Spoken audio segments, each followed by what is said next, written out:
दोस्तों, welcome back to my channel Luhan recipes में आप सबका स्वागत है।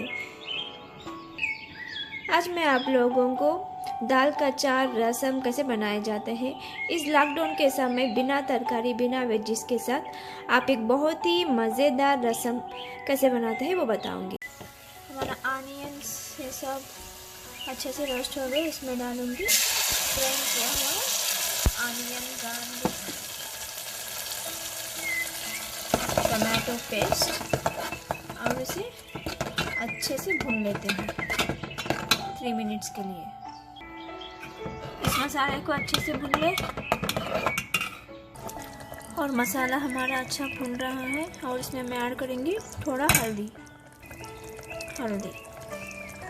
हमने ऑलरेडी दाल का पानी में साल्ट ऐड किया था, तो मैंने एकदम थोड़ा सा मसाला को बड़ा हुआ साल्ट डाल दूँ।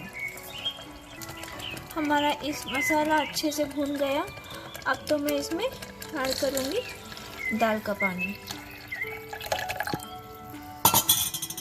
तो अब हम इस चार को एक उबाल आने तक पका लेते हैं। एट लास्ट मैंने इसमें कोरिएंडर ऐड कर दूँगी, ड्राई कोरिएंडर लीव्स।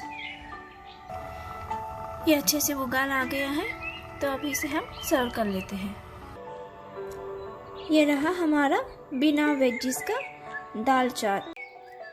अगर आपको मेरी रेसिपी अच्छी लगी हो तो लाइक करिए, शेयर करिए, कमेंट करिए और मेरे यूट्यूब चैनल को सब्सक्राइब करिए। Thanks for watching my video.